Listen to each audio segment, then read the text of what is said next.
할렐루야. 하나님의 한량없이 크신 은혜가 오늘도 모든 유혹들 또 시험 다 물리치고 이 시간 성전에 나오셔서 예배를 드리는 여러분들에게 충만하게 임하시기를 축복합니다. 올 여름은 정말로 기록적인 폭염이죠. 기록적인 폭염으로 많은 사람들을 지치게 했습니다. 그럼에도 주님의 섭리와 은혜로 우리는 여기까지 왔습니다. 하나님께 감사를 드려야 되겠죠. 벌써 9월 첫 주일입니다. 어느새 아침 저녁으로는 새벽 예를 마치고 나가면 이제 좀 시원해요. 아침 저녁으로 조금은 시원한 바람이 느껴집니다. 올해도 지구촌 곳곳에서는 천재지변이 계속 일어나고 있습니다. 지진이 일어나고 있고 또 전쟁이 지금 계속 끊이지 않고 일어나고 있죠. 또 테러, 일본은 지금 홍수 때문에 난리죠. 홍수로 인해서 인명피해, 재산상의 피해가 엄청나게 많이 났습니다. 이러한 아픔을 겪고 있는 나라들은 정말로 힘들 거예요. 그리고 이른벼들은 추수를 앞다투고 있고 무더위 속에서도 열매를 맺고 또 자기의 사명을 다하고자 하는 그런 자연의 섭리를 바라보면서 이 계절에 저와 여러분들도 믿음의 열매를 많이 맺어야 되지 않을까 그런 생각을 해봅니다. 오늘은 교육자 복원주일입니다. 아마 다른 주일하고 말씀이 조금 다를 거예요. 다르고 그래서 미리 제가 말씀을 드립니다. 오늘은 그냥 이해하시고 또 배려하시고 편안한 마음으로 말씀을 좀 들으시면 좋을 것 같아요. 교육자 복원주일은 우리 감리교단에서 1년에 한 번씩 지키는 주일입니다. 성도님들이 목회자에 대해서 평소에도 많은 관심을 갖고 있어요. 갖고 계시고 또 많은 사랑을 주시고 있지만 특별히 한 주간을 정해서 담임 목회자와 또 사모 또 부목사님 내외 우리 전도사님들에 대한 관심을 가지고 기도도 하시고 또 특별하게 헌금도 하셔서 주의 종들을 돕는 주일이 복원주일입니다. 그러면 목회자들은 우리 지방 같은 진천 지방인데 저희들이 진천 지방 같은 경우에는 매년 건강검진을 합니다. 건강검진을 해서 질병에 대한 예방을 해요. 그러니까 나를 넘어서 타인을 위한 삶의 목적을 두고 살아간다는 거. 나를 넘어서서 다른 사람의 타인을 위한 삶의 목적을 두고 살아간다는 거, 이거 굉장히 보람된 일이죠. 그 삶은 주님께서 살아내셨던 삶이에요. 그 삶을 재현할 수 있는 것, 예수님이 사셨던 삶을 그 삶을 재현할 수 있는 것, 이거 정말로 존귀한 일입니다. 그런 일에 부름을 받고 살아가는 목회자들이 더 효과적으로 사역을 감당할 수 있도록 기도하고 여러분들이 격려하고 재충전의 기회를 제공하는 의미에서 교육자 복원주의를 지키는 겁니다. 할렐루야. 오늘은 제가 서두에도 말씀드렸어요. 좀 배려하는 마음으로 이해하는 마음으로 말씀을 평소 주일하고 말씀이 좀 틀릴지 모르지만 그렇게 들으셨으면 좋겠어요. 오늘 교육자 복원주의를 맞이해서 먼저 목회자들을 병들게 하는 스트레스에 대해서 우리가 한번 생각해 볼게요. 마이크 조금만 더 올려주시겠어요? 네.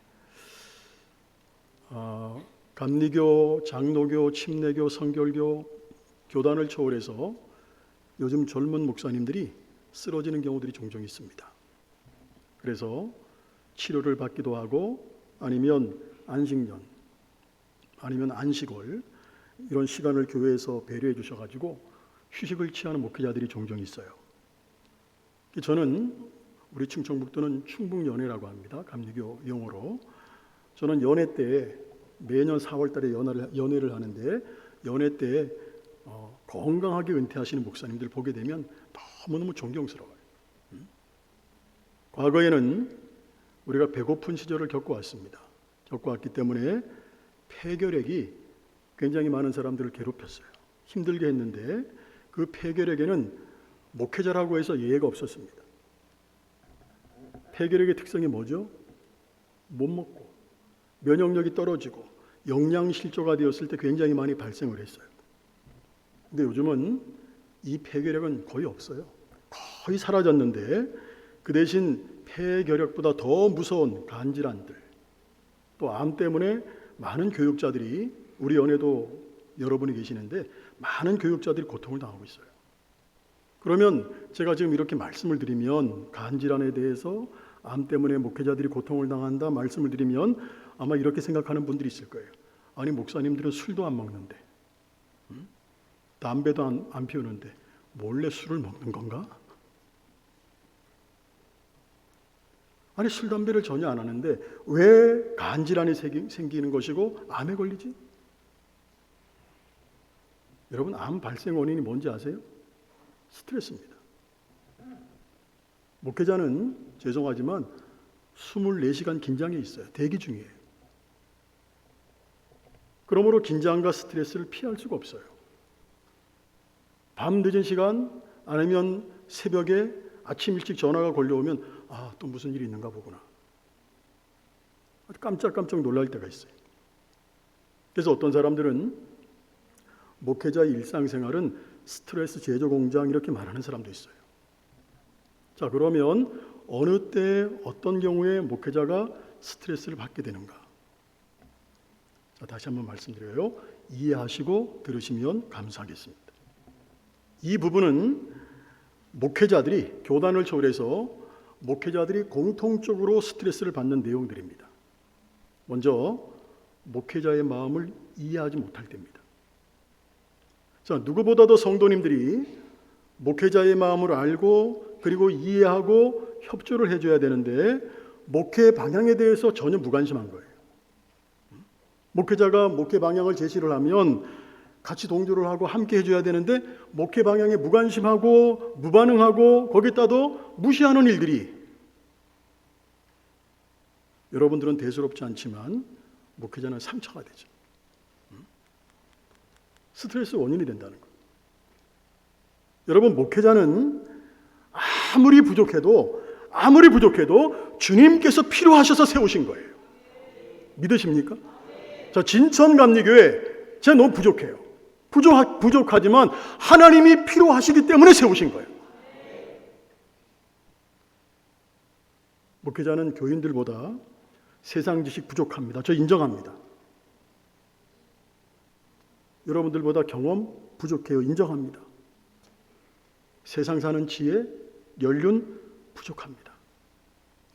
그러나 목회, 다시 말하면 하나님의 교회를 위해서 하나님의 뜻을 이루기 위한 일에는 그 어떤 교인들보다 월등하다고 저는 생각합니다.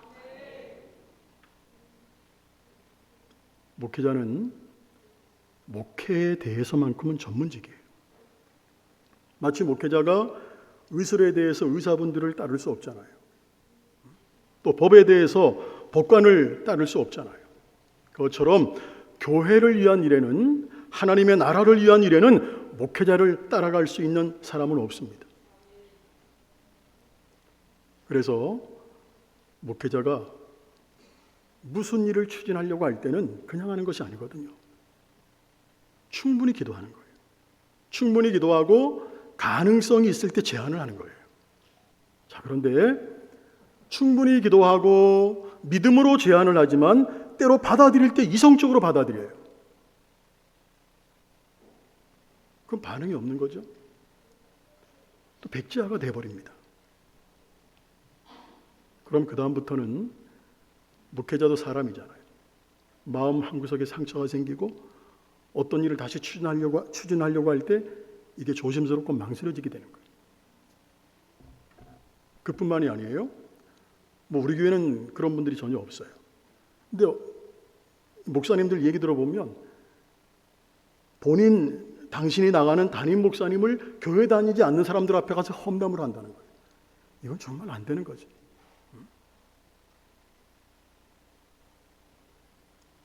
또 하나 스트레스를 받는 것은 아무리 말씀을 가르치고 깨우치려고 해도 전혀 관심이 없을 때예요.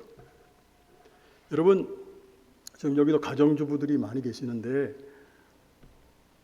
아침에, 요즘 아침 거의 식사를 안 하시고 간단하게 하시더라고요.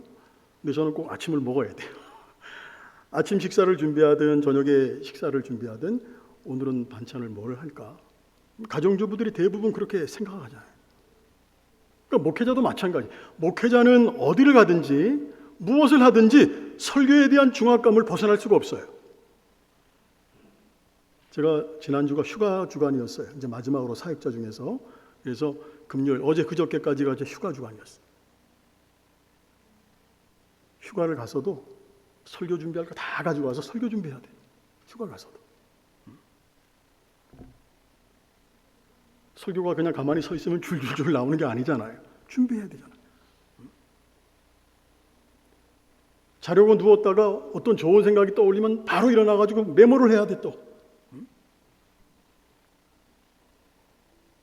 차를 타고 다니면서 보이는 모든 경관들, 사람들과 오고 가는 대화, 이 모든 게 다 설교의 소재예요. 이렇게 해서 준비한 설교를 강단에서 선포하는 거예요. 지금처럼 선포할 때 성도님들이 집중하고 잘 들으셔야 되는데 졸고 계시거나.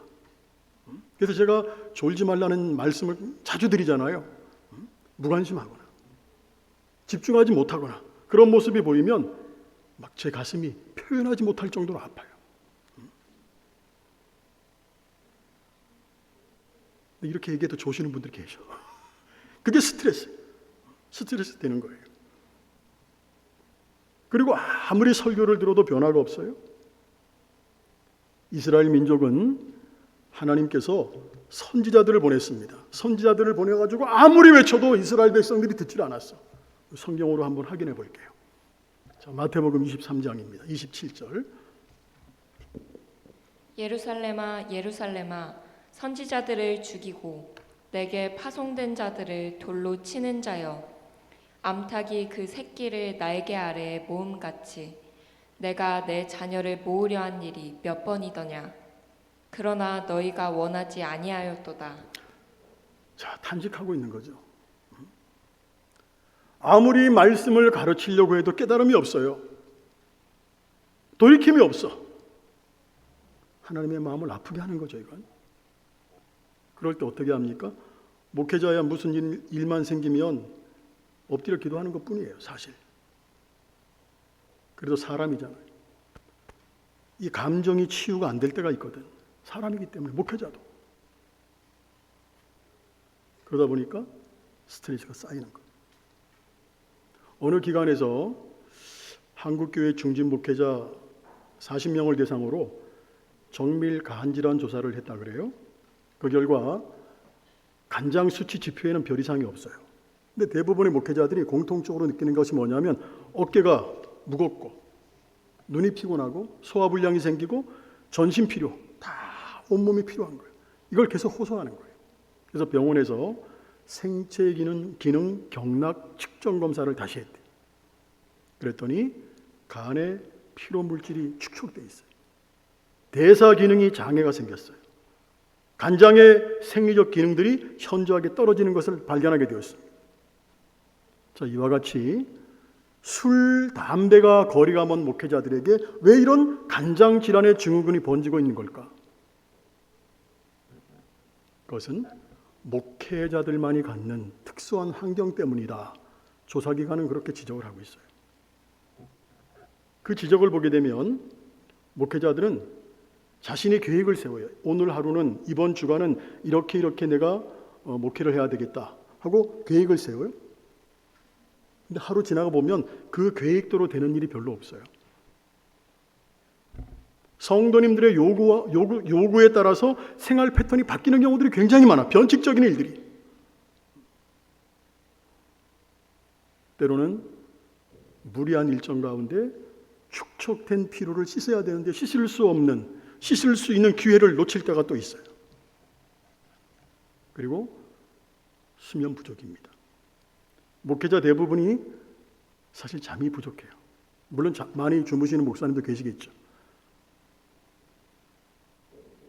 따라서 하루 수면 시간이 4시간 내지 5시간이에요. 항상 수면 부족에 시달리는 거예요. 죄송해요, 제 얘기를 해서. 저는 3시 조금 넘은 새벽에 일어나요. 그럼 그때부터 하루가 시작되는 거예요, 저는. 또 또 목회자는 모든 질병에 노출되어 있습니다. 우선 교인들은 무슨 병에 걸리셨든지 목회자의 기도를 받길 원합니다. 저는 이거 굉장히 좋은 신앙이라고 생각해요. 안 받는 것이 문제지. 정말로 좋은 현상이고 신앙이에요.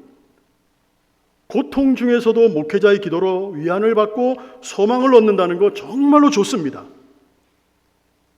그러나 우선 목회자는 교인이 전염성 질병이든지 비전염성 질병이든지 어디든지 가야 되거든요. 그러다 보면 신체 기능이 약해 있거나 면역성이 떨어져 있는 분들은 전염될 우려가 있겠죠. 제가 지금까지 죄송해요. 하소연 같기도 한 말씀을 드렸습니다. 목회자와 사모, 사역자들의 건강을 위해서 기도해 주십사라는 의미에서 말씀을 드렸습니다. 지금까지 우리 진천교회는 저는 우리 부목사님한테도 가끔 얘기하고 어느 목사님을 만나든 저는 우리 진천교회가 너무 좋다. 너무 바탕이 좋기 때문에 내가 덤으로 행복한 목회를 하고 있는 거야. 이 얘기를 자주 합니다. 우리 진천교회는 목회자들에 대해서 정말로 다른 어느 교회보다 잘 섬겨주십니다. 여러분들의 기도, 많은 사랑 정말로 진심으로 감사드립니다. 더 건강한 모습으로 하나님을 위해서, 교회를 위해서, 여러분들을 위해서 열심히 사역할 수 있도록 더 기도해 주시기를 주님의 이름으로 부탁합니다. 이제 오늘 말씀을 잠깐 생각해 보겠습니다. 오늘 본문 말씀은 사도 바울이 로마에 있는 성도들에게 보내는 편지의 마지막 부분입니다. 그러니까 문안을 하는 부분이에요. 로마에는 많은 교인들이 있었어요. 그 수가 얼마나 될지는 알 수 없어요. 몇백 명에서 몇천 명의 교인들이 로마에 있었겠죠. 그 중에서도 사도 바울은 로마에 있는 많은 성도들 중에서 특별히 기억에 남는 교인들의 이름을 부르면서 안부를 전하고 있다는 거예요. 여러분, 누가 내 이름을 기억해 준다는 거, 이게 얼마나 좋은 일이에요. 바울이 끝까지 기억할 수 있었던 사람 그렇게 많지 않습니다. 세월이 지나면서 한 명씩 잊혀져 갔어요. 그러나 바울이 순교하기까지 끝까지 잊혀지지 않은 24명의 사람, 바울의 가슴 속에, 바울의 뇌리 속에 깊이 새겨져 있었기 때문에 잊을 수가 없는 거예요. 바울이 몇 달 전에 후배 목사님한테 전화를 받았어요. 오랜 시간 동안 소식을 전하지 못했던 그런 후배 목사님인데, 선배님이 보고 싶어 전화했어요. 갑자기 10년이 넘게 이제 처음 통화하는 거거든요. 그동안 소식이 없다가. 그래서 이야기를 하다가 본인이 뇌출혈로 쓰러졌었대요. 뇌출혈로.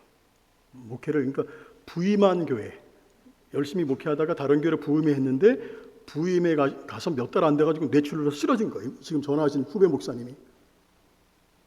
그래서 한쪽을 못 써요. 한쪽을.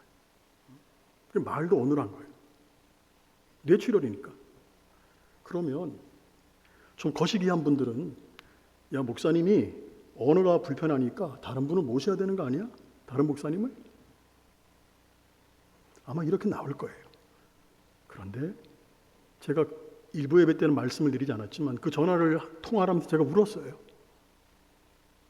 장로님들이 기다려주셨대. 장로님들이.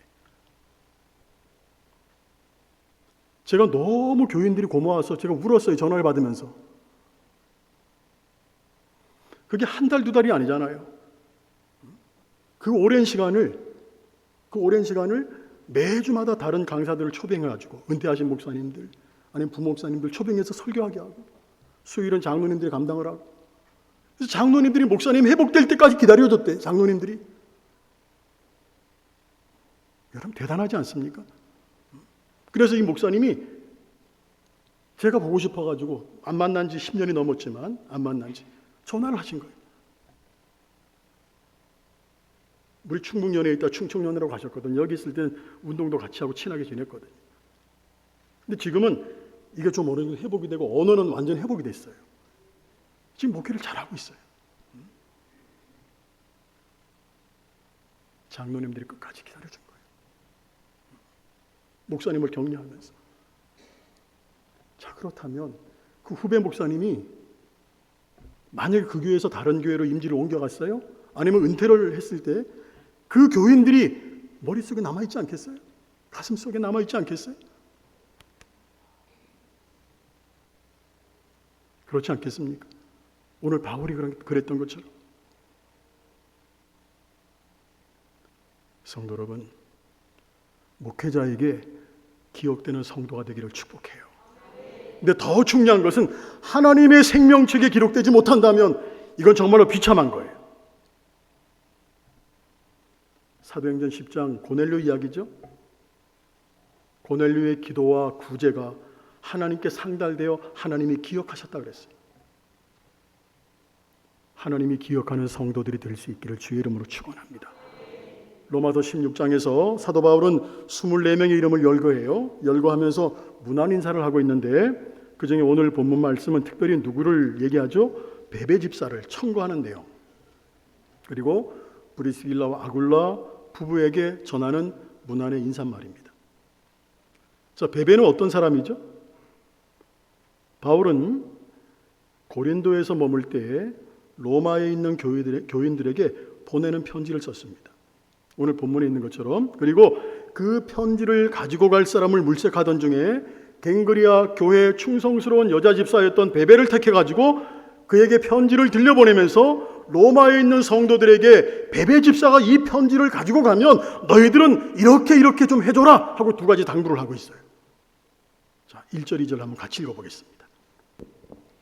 내가 겐그레아 교회의 일꾼으로 있는 우리 자매 베베를 너희에게 추천하오니 너희는 주 안에서 성도들의 합당한 예절로 그를 영접하고 무엇이든지 그에게 소용되는 바를 도와줄지니 이는 그가 여러 사람과 나의 보호자가 되었음이라. 자, 주 안에서 성도들의 합당한 예절로 영접하라는 거죠. 그리고 또 뭡니까? 무엇이든지 그에게 소용되는 것을 도와주라는 거예요. 왜 그렇게 하라는 겁니까? 이유가 뭐죠?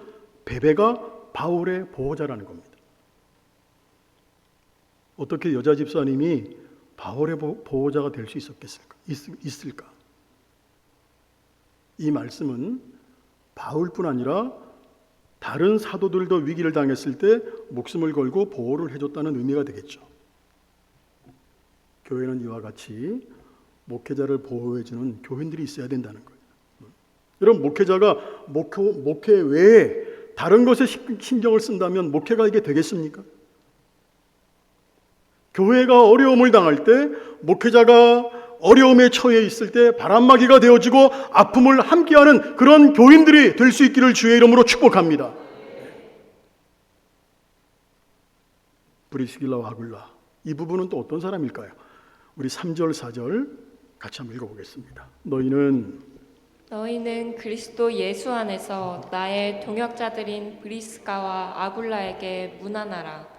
그들은 내 목숨을 위하여 자기들의 목까지도 내놓았나니 나뿐 아니라 이방인의 모든 교회도 그들에게 감사하느니라. 자, 브리스길라 아굴라 부부는 바울의 목회를 위해서 자기의 생명을 아끼지 않았다는 거예요. 희생까지 결심한 사람이죠.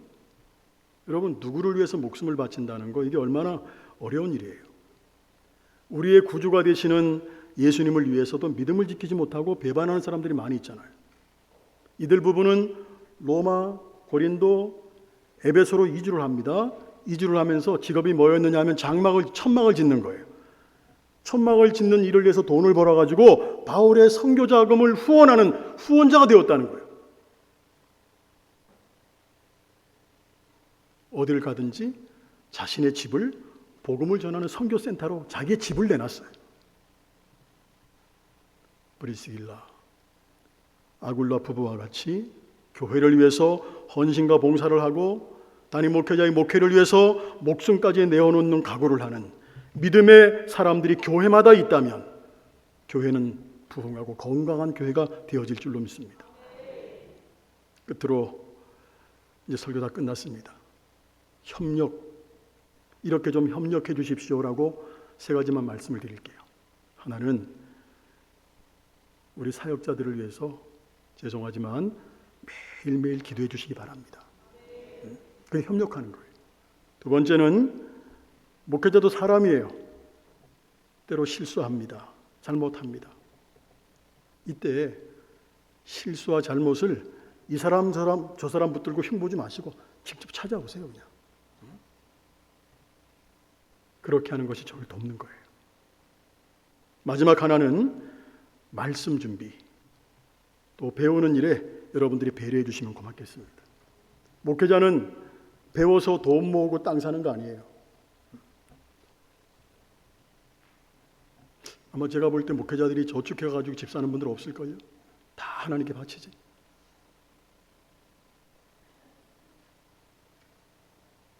가슴 아픈 얘기를 들었는데 그건 제가 다음에 얘기해 줄게.